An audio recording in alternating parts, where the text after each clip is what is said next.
আসসালামু আলাইকুম।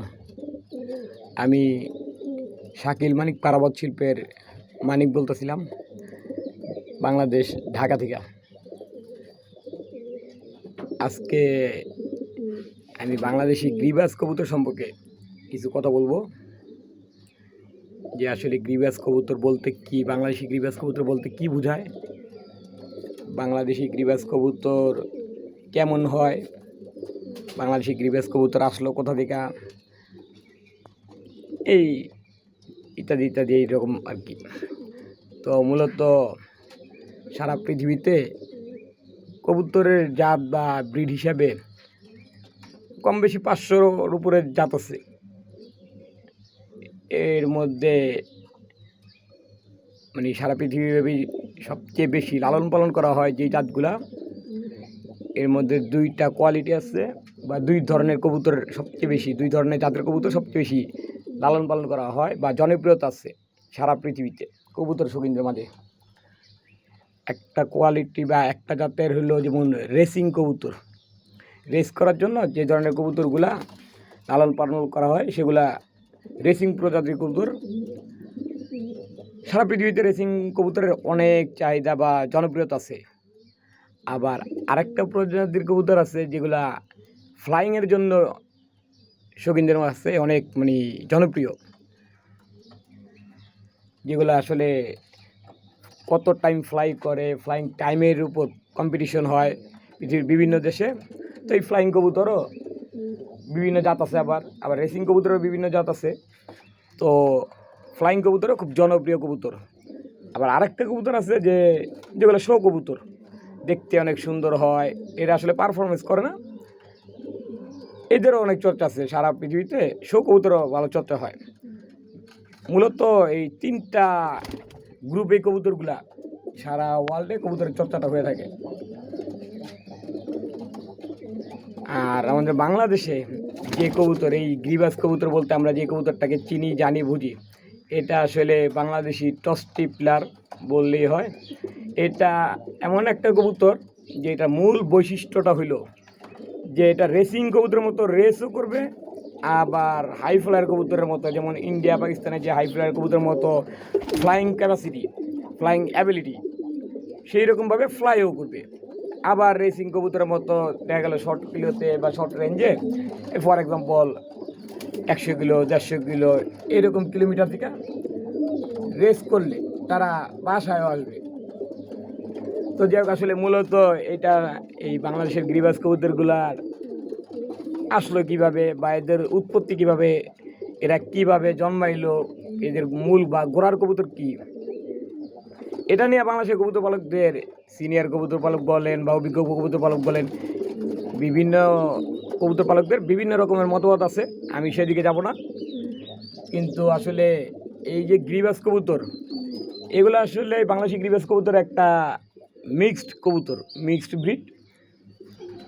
Mixed breed বলতে এটা রোলার কবুতর আছে, টামলার কবুতর আছে, ওয়ার্ল্ডের হাই ফ্লায়ার কবুতর বলতে যা বোঝায় এই কবুতর আছে। আবার শো কবুতরের মধ্যে যেমন শেখার কবুতর, এই ধরনের কবুতর আছে। বিভিন্ন রকমের কবুতর আসলে অনেক ক্ষেত্রে দেখা যায় কি আরো মতে চুমু লেটের রক্ত নাকি আছে। যাই হোক, তো আবার কিছু কিছু ক্ষেত্রে দেখা যায় যে পাকিস্তানি কবুতর, আইস কবুতর, এইরকম নানান কবুতরের মিক্সিং একটা ব্রিড হলো বাংলাদেশি গ্রিবাস কবুতর বা বিডি টস্টিপলার। তো মূলত এই কবুতরগুলা চেনা জানা বুঝার অন্যতম বিষয়টা হইল যে এই কবুতরগুলা ইন্ডিয়া পাকিস্তান বা ওয়ার্ল্ডে যে হাই ফ্লায়ার কবুতরগুলো আছে, সেই হাই ফ্লায়ার কবুতরের মতো দীর্ঘ সময় উড়বে, লং টাইম উড়বে, 5 ঘন্টা 7 ঘন্টা এরকম ফ্লাই করবে বা আরও বেশি সময় ফ্লাই করবে। এবং হাই ফ্লাই মানে হাই ফ্লাই, আবার ওই যে লো ফ্লাই করা বা 2-4টা ডিগবাজি খেয়া আধা ঘন্টা ঘুরলো গেল, আবার রেসার কবুতরের মতো নিজদা নিজদা দৌড়াদৌড়ি করলো, এটা না।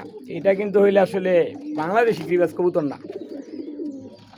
এই বাংলাদেশি গ্রিবাস কবুতরের একটার ভিতরে দুটা, মানে এক কবুতরে দুইটা অপশনই থাকবে। দেখা গেলো যারা রেসার কবুতর পালে তাদের অনেকের মাঝেই শখ থাকিয়া থাকে যে আসলে আমি রেস করি, কিন্তু আসলে কবুতরগুলো আমি উড়াইতে পারি না, দীর্ঘ সময় যে আমি ফ্লাই করবো আমি সেই ফ্লাইটা করাইতে পারি না, ফ্লাইং ক্ষমতা, মানে আমাদের কবুতর বা আমার কবুতরগুলা ফ্লাই করলে কীরকম করতো, বা আমি একজন কবুতর পালক হিসাবে কবুতর ফ্লাই করাইলে কী পরিমাণ ফ্লাই করাইতে পারতাম, সেই অ্যাবিলিটিও জানি, মানে অ্যাবিলিটি সম্পর্কে আমি অবগত না, বা আমি প্র্যাকটিস করতে পারতাছি না বা জানতে পারতাছি না। আবার যে শুধু হাই ফ্লায়ার কবুতর পালে তারা আবার রেসিং কবুতর সম্পর্কে আসলে চর্চা করতে পারতেছে না, বা ইচ্ছা থাকলেও শখ থাকলেও আসলে হয়ে উঠতেছে না। কারণ সেক্ষেত্রে তাদের দেখা যাচ্ছে যে রেসার কবুতর পালতে দিতেছে, আবার হাই ফ্লায়ার কবুতর পালতে দিতেছে। কিন্তু বাংলাদেশের যে গ্রিবাস কবুতর, এটা ওয়ার্ল্ডে একমাত্র ব্রিড যেটা আসলে 2 in 1, মানে রেসও করা যাচ্ছে, আবার হাই ফ্লায়ার কবুতর মতো দীর্ঘ সময় ফ্লাইও করানো যাচ্ছে।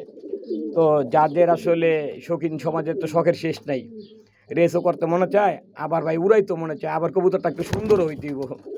তো যাদের আসলে একটা কবুতর দিয়ে সব কিছু শখ পূরণ করার ইচ্ছা হয়, ঠিক আছে, তাদের জন্যই মূলত এই গ্রিবাস কবুতর, বাংলাদেশি টস্টি প্ল্যান।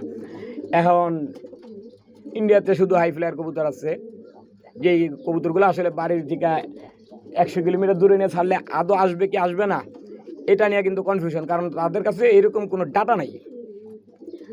আবার পাকিস্তানি কবুতর, তাদেরও হাই ফ্লায়ার কবুতরের চর্চা, তারাও হাই ফ্লায়ার কবুতর উড়াইতেছে, তাদের দেশে হাই ফ্লায়ার কবুতরের লালন পালন করতেছে। কিন্তু তাদের সেই হাই ফ্লায়ার কবুতরগুলা 70 কিলোমিটার দূরত্ব থেকে নিয়ে ছাড়লে সেই কবুতরগুলো আসবে কি আসবে না, আসলে এইটার তো কোনো, তাদের কাছে তো কোনো প্রমাণস্বরূপ কোনো কিছু নাই। কিন্তু আমাদের বাংলাদেশে